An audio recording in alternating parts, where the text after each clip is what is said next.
ఓం శ్రీ లక్ష్మీ గణపతే నమః. అహం బ్రహ్మాస్మి. శ్రావణమాసం విశేషతల్లో శ్రావణ మాసానికి సంబంధించినటువంటి మరొక ముఖ్యమైనటువంటి రోజు వరలక్ష్మీ వ్రతము, అట్లానే శ్రావణ మంగళ గౌరీ వ్రతము.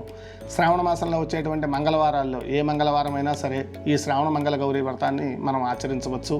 అట్లానే పౌర్ణమి ముందు వచ్చేటువంటి శుక్రవారం, ఒకవేళ ఆ శుక్రవారం కనుక మీకు వీలు పడకపోతే దాని ముందు శుక్రవారము, దాని తర్వాత వచ్చేటువంటి శుక్రవారం నాడైనా సరే ఈ వరలక్ష్మీ వ్రతాన్ని ఆచరించాలి. ఈ సంవత్సరం ఇంకా విశేషంగా 5 శుక్రవారాలు శ్రావణ మాసంలో రావటం జరిగింది కనుక ఏదైనా శుక్రవారం నాడు వరలక్ష్మీ వ్రతాన్ని చక్కగా ఆచరించుకోండి.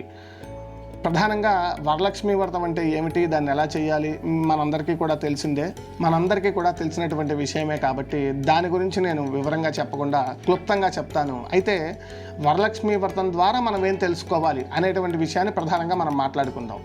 వరలక్ష్మీ వ్రతం చక్కగా ప్రాతకాలం ముందే నిద్రలేచి ఒక కలశంలో ఆ అమ్మవారిని ఆవాహన చేసుకుని అమ్మవారికి షోడశోపచార పూజలన్నీ కూడా చేసుకుని ఆ చారుమతీదేవికి సంబంధించినటువంటి ఆ వరలక్ష్మీ వ్రత కథ వృత్తాంతాన్ని చక్కగా అందరితో కూర్చుని శ్రద్ధగా విని వాయినములు 5 లేదా 9 వాయినములు, అట్లానే 5 లేదా 9 దారపోగులతో చేసినటువంటి తోరములు చేతికి ధరించడం, ఆ వాయినములు 5 ముత్తైదువులకి లేదా 9 మంది ముత్తైదువులకి మీ ఆచారం ప్రకారం ఇవ్వటం. ఇది వరలక్ష్మీ వ్రతం సూక్ష్మంగా స్థూలంగా ఇది వరలక్ష్మీ వ్రతం గురించి క్లుప్తంగా చెప్పేటువంటి విషయము.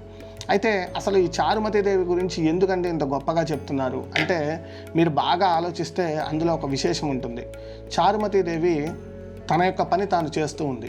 అంటే భర్తను చక్కగా సేవించడం, అత్తమామలను సేవించడం అనేటువంటి కార్యక్రమాలన్నీ కూడా చేస్తూ ఉంటే వరలక్ష్మి అమ్మవారికి ఆవిడ మీద జాలి కలిగి, అరే పాపం బాగా కష్టపడుతోంది, ఈవిని ఎలా అయినా అనుగ్రహించాలి అని చెప్పి ఆవిడ కళ్ళ ప్రత్యక్షమై ఈ వరలక్ష్మీ వ్రత విధానాన్ని చెప్పిందని ఆ వరలక్ష్మీ వ్రత కథలో మనకు తెలుస్తుంది. అయితే ఇక్కడ దాకా అందరూ చేసేది అంటే పూజ చేస్తే భగవంతుడు ప్రత్యక్షం అవటం, దాని ఫలితాన్ని ఇవ్వటం, ఇదంతా మనందరికీ తెలిసిందే. ఇందులో ఈవిడ గొప్పతనం ఏమిటయా అంటే ఈ చారుమతీదేవి ఏం చేసింది, తన కళ రాగానే వెంటనే లేచి కూర్చుని నేను వ్రతం చేస్తా అనుకోలేదు. ముందు తన భర్తకి అత్తమామలకి చెప్పింది. వాళ్ళందరూ కూడా సరే అట్లానే చేద్దాం, అమ్మవారు చెప్తే తిరిగే ఉందన్నారు. వెంటనే ఏం చేసింది, చుట్టుపక్కల ఆడవాళ్ళందరినీ కూడా పిలుచుకొచ్చింది. అంటే ఏదైనా ఒక ఫలితం, ఒక మంచి మనకు జరుగుతోంది అంటే మనకే కాదు మన చుట్టుపక్కల ఉన్న వాళ్ళందరికీ కూడా మంచి జరగాలి అనేటువంటి తలంపు ఎవరికైతే కలుగుతుందో వాడి పట్ల భగవంతుడు ప్రసన్నంగా ఉంటాడు అనేటువంటి విషయం ఈ చారుమతీదేవి వృత్తాంతంలో మనందరికీ కూడా అర్థమవుతుంది. పైగా ఈ చారుమతీదేవి పిలిచిన తర్వాత ఏమైంది, ఊరికే ఏదో చక్కెర పొంగలిను వడపప్పు ప్రసాదం పానకం తీసుకుని వెళ్ళటం కాదుట. వచ్చిన వాళ్ళందరూ కూడా ఆనందపడిపోయారట. ఎందుకని వాళ్ళకు కూడా అమ్మవారు అనుగ్రహించి వారికి కూడా ఐశ్వర్యాన్ని కలిగించేసరికి మా చారుమతీదేవి ఎంత గొప్పదండి, ఆవిడికి అమ్మవారు కనిపించి ఆవిడకేదో ఒక వ్రతం గురించి చెప్తే మమ్మల్ని కూడా అనుగ్రహించేలా చేసింది మహానుభావురాలు, ఆవిడ చల్లగా ఉండాలి, ఆవిడ పిల్ల పాపలతో సుఖంగా ఉండాలనుకుంటూ వెళ్ళారట. ఇది మనం నేర్చుకోవాల్సింది వరలక్ష్మి వ్రతంలో. అవతలి వారి యొక్క వ్యక్తిగత స్థితులు మనకు అనవసరం, వారి యొక్క బుద్ధులు మనకు అనవసరం. మీరు ఎప్పుడూ కూడా చాలా సహృదయంతో అందరూ బాగుండాలి అనేటువంటి ఆలోచనతో కనుక మీకుంటే ఈరోజు కాకపోయినా రేపైనా భగవత్ అనుగ్రహం మనందరికీ కూడా కలుగుతుంది, మనందరం కూడా ఎంత సుఖంగా ఉంటాము అనేటువంటి విషయం ఈ చారుమతీదేవి వృత్తాంతం ద్వారా మనందరికీ కూడా తెలుస్తుంది.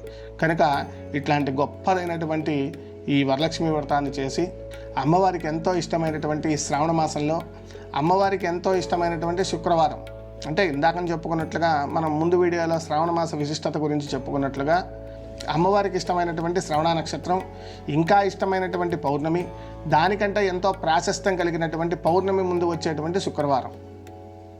ఆ శుక్రవారమే ప్రాశస్త్యం. మరలా అది ఎక్కడ రావాలి, పౌర్ణమి ముందు రావాలట.